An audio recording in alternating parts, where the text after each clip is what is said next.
Welcome to Whiteboard Wednesday, week 19. The year has certainly gone past, and still continue to get good feedback, and even spent a few days in Perth and had a few people from Perth who say they keep up with the Whiteboard Wednesdays, which I'm really pleased about. Today I'm going to change the focus a little bit, and again, one of the means or the ways of which I actually select the topics is from what questions I get asked on a most regular basis. And so today I'm going to bring it right back down to the individual, and it's an unusual word, but it's actually going to be managing oneself, the processes by which you actually get the best from yourself in the context of what you do and how you actually work. And obviously that's a multifaceted thing as it relates to the environment of which you grew up with, the interests that you actually have, the education that you've actually gone through. But what I often find is that for relatively early days in people's careers is that they show almost a lack of control over some of the very important steps that you have to take when it comes to actually deciding your career and actually evolving yourself to the point where you can actually open up and have good opportunities as it all evolves. And I think a big part of it in regard to it is we're a bit of a contradiction, the human race. We actually probably spend a whole lot more time thinking about what we do on a day-to-day basis as it relates to what we do in our working life, rather than what we actually do to help, in fact, develop ourselves. And it's the great contradiction. The doctors with the snotty-nosed kids, these sorts of things, where people don't necessarily spend enough time really focusing on how they best evolve themselves to give themselves the chances to maximise their career opportunities. So I'm going to go through it, and this is again it's taken largely from an article. There's a fellow named Peter Drucker, who is a really well-known Harvard lecturer and one of the great strategists, and a lot of the current thinking in major organisations as it evolved have come from his thinking many years ago. But he wrote a terrific article which was actually called this, Managing Oneself, which I'm sure you could get off the internet somewhere along the line. The first thing he talked about, and it's interesting when people come into their working life, there's always a lot of focus on what they actually can't do. What is it about them that they need to work on? What weaknesses do they actually have, and how do they improve their weaknesses? And for me, that can actually relate or create a circumstance where there's an enormous amount of time wasted on people spending more time trying to work on their weaknesses rather than evolving their strengths. The key thing, I reckon, within all that is actually, first of all, establishing what are your strengths.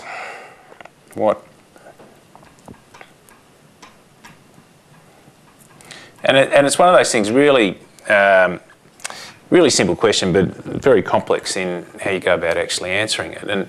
And one of the things I've actually found is that people can often be misguided as to what their strengths are. They may be very successful people, but what they actually point to as the reason why they're successful are often different to how people see them as well. And some of the behaviours and the things they've exhibited as part of their coming through the ranks, they become really tied to as part of that is why I'm successful, because I've done all of these things. Well, often they may have been successful despite some of those things that they've actually continued to really almost hold dear to them, and particularly as it relates to behaviours. And so establishing and working through why you're successful and the means by which you are successful is a really challenging role. But I think it's the most fundamental part of managing oneself.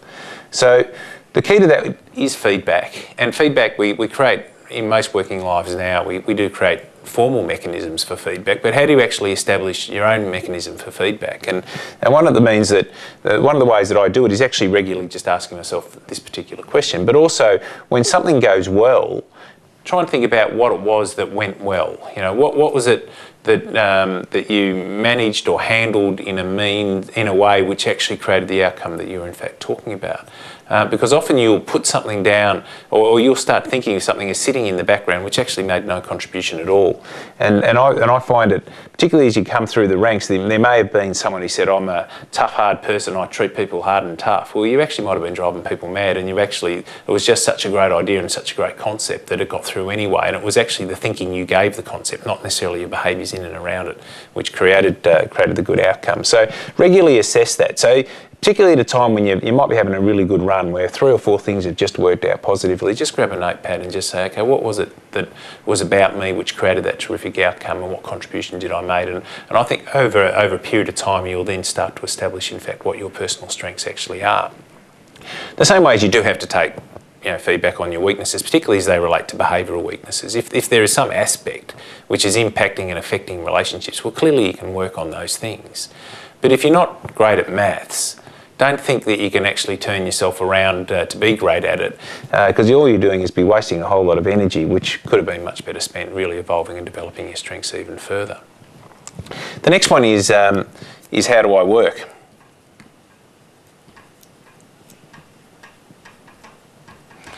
What is it? What sort of environment? What sort of working place? What sort of interactions that you enjoy in your life which give you the best chance of working in an environment that is going to bring the best out of you? So you're saying, okay, we've established what our strengths are.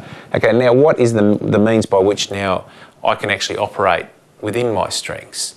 Some people love working on their own. They love nothing more than to sit in a room, and whether it's in a creative sense or whether it's in front of their computer, and just really isolate themselves and get the very best out of themselves. Whereas there's some people who can't go more than 3 minutes without making a telephone call, without wanting to talk to someone, without sharing a piece of information.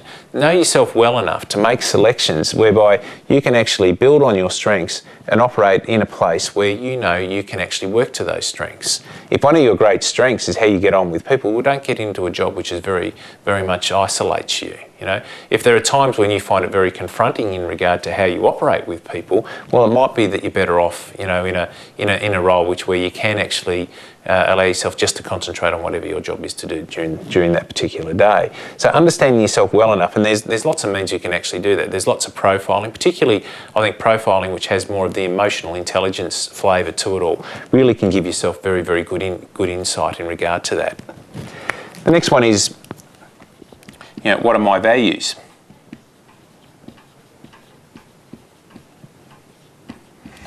What sort of organisation do you want to work in, and to make sure that your values as a person are consistent with theirs.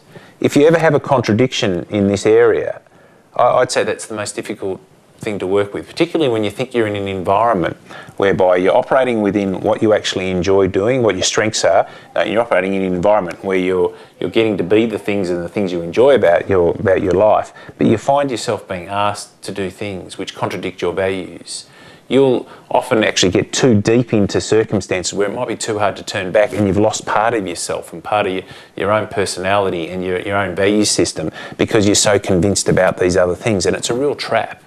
And it's a really strong trap. And that's where you do see people from time to time who you knew as good and decent and honest people have found themselves in a circumstance where the organisational values or the leader that they were working with at the time didn't share those, or was pushing them down a track where they never felt entirely comfortable, and they didn't have the gumption at that time to actually say, look, this is not my go, this is wrong, or I'm prepared to resign rather than hang in there. Because generally your first loss is your best loss when it comes to those things.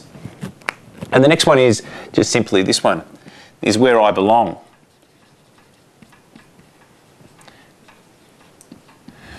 What is the organisation which allows you to, work to your strengths?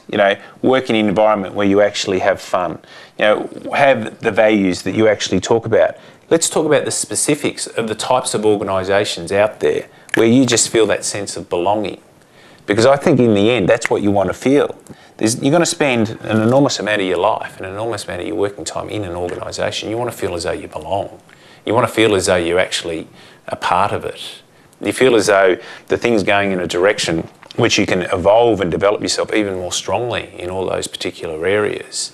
And for the footy club, we actually do that. The individual comes in with whatever they can do. We help them build and evolve those sorts of things. We try to create an environment whereby it manages individuals and their various work habits and how they actually like to operate.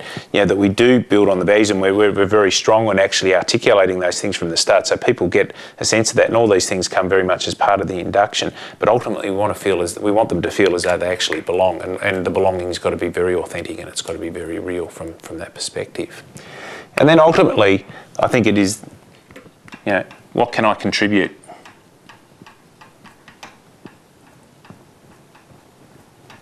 And quite clearly, these things are going down the page as well.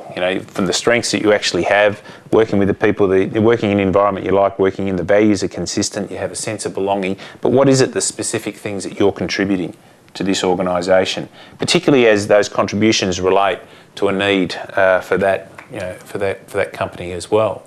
And we talk a lot about that. Where we say, okay, well, you are specifically doing this because you have an expertise, and we employ people. I employ people, as far as being a CEO, who are far more expert in their particular area than what actually I am. And there's no point doing otherwise. Otherwise, all you're going to do, the very best is the thing's going to sort of half look like you. Well, you don't want it to be that. You want it to actually be one where people are making these major contributions, that at the CEO, you can turn up on match day and all these things are actually happening. You think, gee, we're involved in these broad range of activities which are just so vast, and so you become so proud because you see everyone else having this opportunity of exploring their own creativity as part of it. But what is it that specifically you contribute at the end of the day, both in regard to your attributes as an expert, but also your attributes as a person? Do you add to the value of other people's working life? Are you a good person to work with? Are you a committed person who, from time to time, when you've just got to put aside your own wants and needs as part of a greater good, are you actually capable of in fact doing that? And a lot of that, I think, really, and a lot of these things boils down to the sort of relationships that you actually want to have and enjoy, whilst working in the organisation you're actually working in.